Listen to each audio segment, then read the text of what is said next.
Hi guys, this is Miss Wallen. We're going to first go over your warm-up. So you're trying to find the value of x, or you're solving for x in this equation. So the first thing in this equation is you draw your line, and then your next thing is you distribute. So you're going to distribute this -3/2 x to be -3/2 x, and then times 4, so -3/2 times 4 would be 12/2, or -12/2, which would be -6.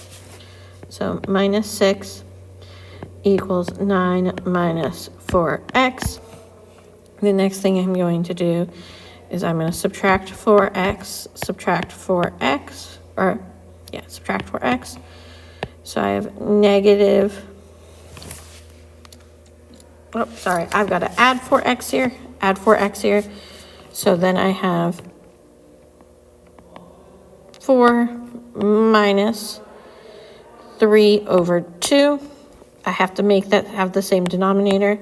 So I can do something called cross, so I would multiply 4 times 2 is 8, minus 3, applesauce, so it's all going to be over 2. So I get 5/2. So I have 5/2x here, and we subtracted because one of these is negative and one of these is positive, so you subtract, and you keep the sign of the bigger number, which is in this case 4. -6 equals 9, and then you add 6 to both sides, so you get 5/2x is equal to 15. Then you're going to times, or you're going to divide by 5/2, divide by 5/2. So 15/1 times 2/5 gives you 30/5, or x is equal to 6. So ultimately, your x is equal to 6. That is your final answer. All right, going into it, we are going to start learning about Pythagorean Theorem. So I want you to go ahead and write your objective down that you can use the Pythagorean Theorem to find a missing side length of a right triangle. So your right triangles are these triangles that have one side that has 90 degrees. Go ahead and pause if you need more time to write that objective down. In a right triangle, the two sides adjacent to the right angle are known as the legs. These are your A and B. The opposite side from the right angle, so those are your A and your B. The opposite side from the right angle is your hypotenuse.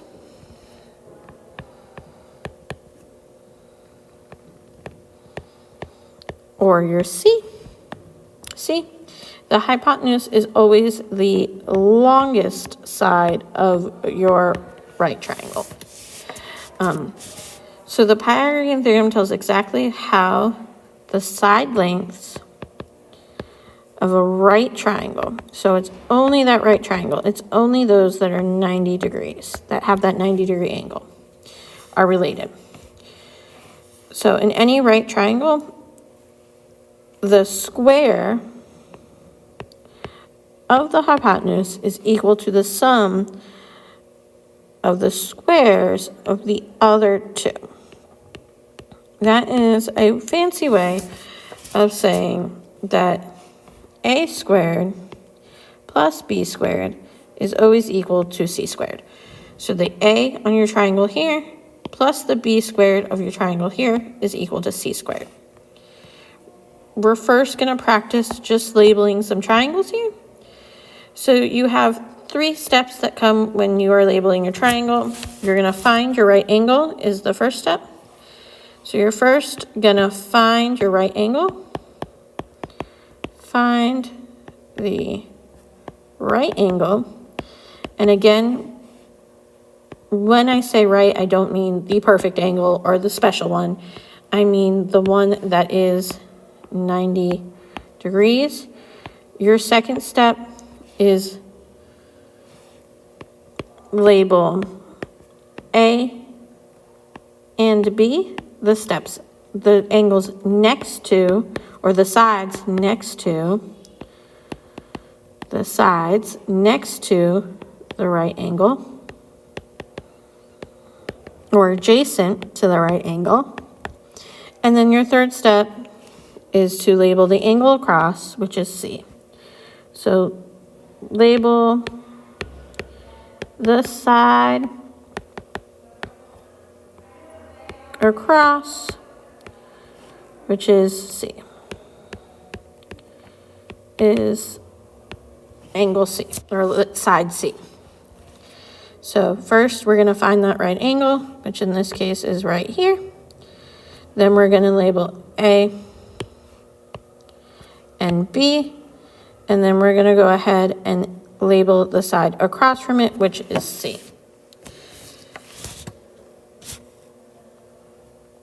Go ahead and pause if you need any more time on that one.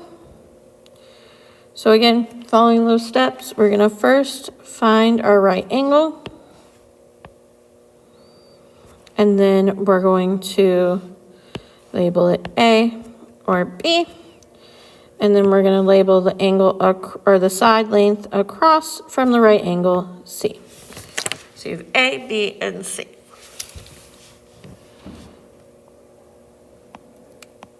Alrighty, go ahead and pause and try and label your A, B, and C all on your own here.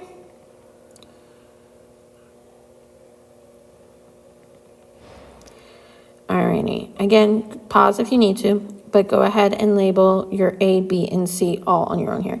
If you have any questions, you can feel free to raise your hand, or if you have any further questions, you can go ahead and ask them when you get back to my small group table. All right, the next ones we are going to do are to actually find the missing length. So we are given two lengths here of 3 and 4, and we are trying to find that missing length. So our first step here is to label A, B, and C. So just what we were doing above, we're going to find that right angle.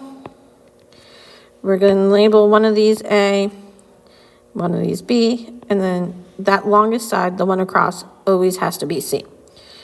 So then we're going to substitute the known values into the Pythagorean theorem.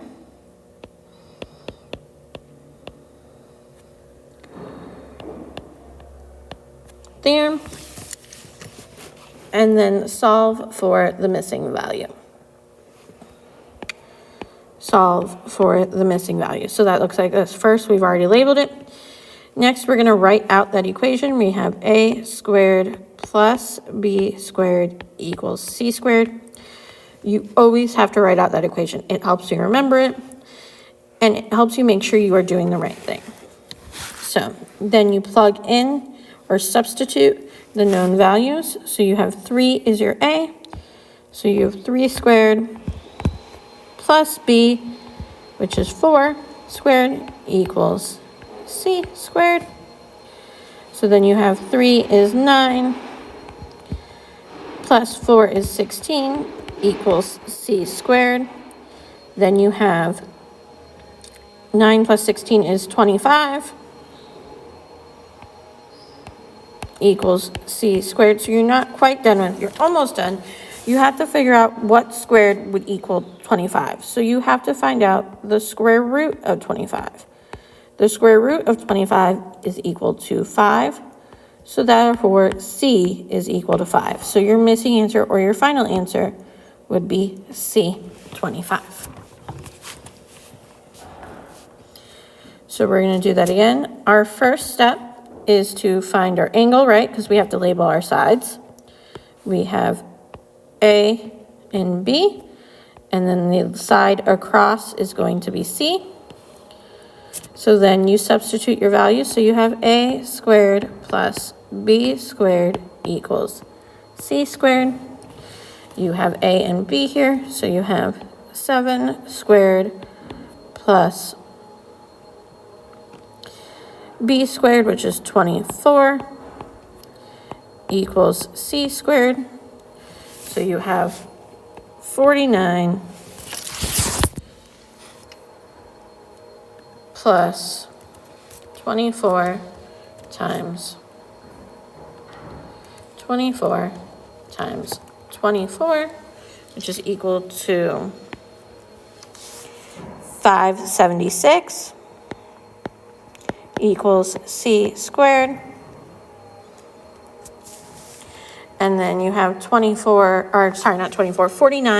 576, which is equal to 625. So 625 is equal to c squared.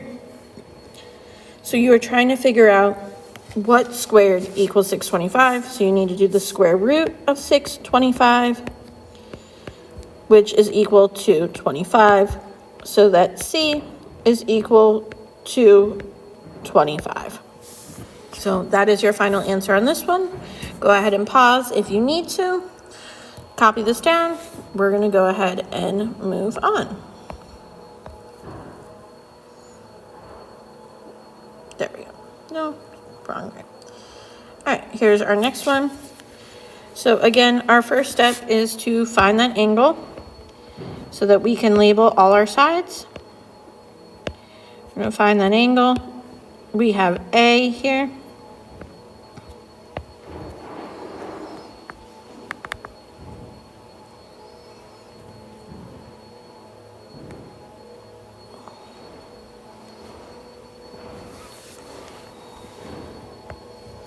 We have A here. After we found that angle, we have B. Across from that angle is C. Our next step is to substitute or plug in our values. So we have A squared plus B squared equals C squared. You have 5 squared plus B squared is equal to 13 squared.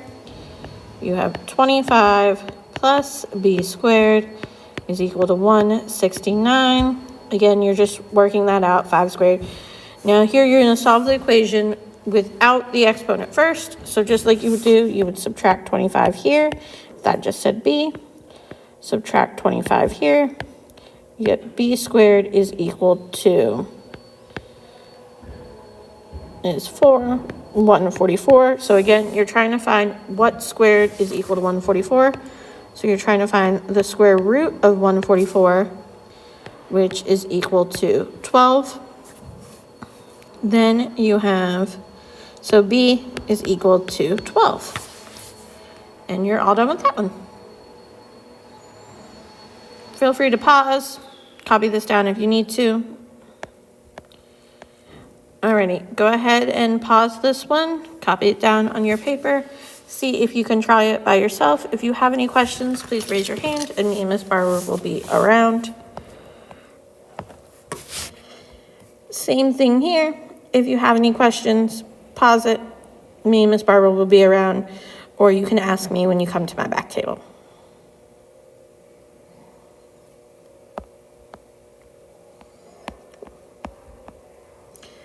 I'm going to pause again on this one, so in case you didn't get it copied down, go ahead and pause, get it copied down.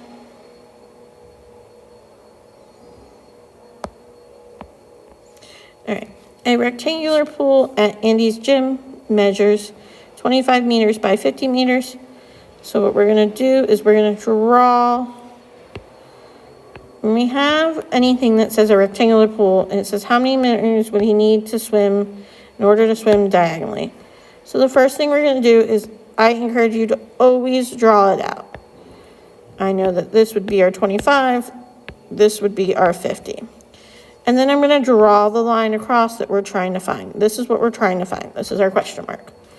So I see here that we have a right angle. So then I know if I have a right triangle and I'm trying to find any of those sides, I can use our A squared plus B squared equals C squared.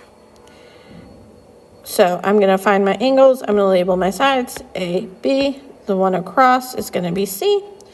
And then I can substitute our values. So I have 25 squared plus 50 squared equals C squared. I have 25 is going to be 60. or 625, sorry, 25 times 25 is 625. 50 times 50 is 2,500 equals c squared.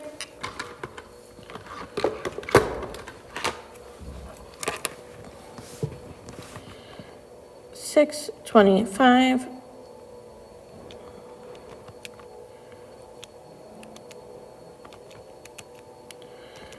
50 plus 625. So 625 plus 2,500 is equal to 3,125 equals c squared.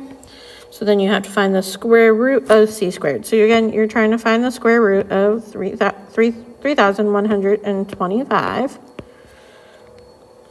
which is going to be equal. It's not going to be perfectly even. This is not a perfect square. So it's going to be 55.90. So we're just going to write 55.9. So in order to swim diagonally across, he would have to swim 55.9 meters. So your answer would be 55.9 meters. Oh, I'm misspelling that. There we go. Meters. All right, pause to write any of this down. Re-listen if you need to, take your time. All right, again, go ahead and pause. Fill in the missing blanks and try this one on your own. Remember, go ahead and give it an honest shot. Try it. You can ask any questions if you need to raise your hand. And do it that way. And that is it. If you want to take a second to write your reflection, go ahead and write your reflection and get started on Get More Math. Have a great day.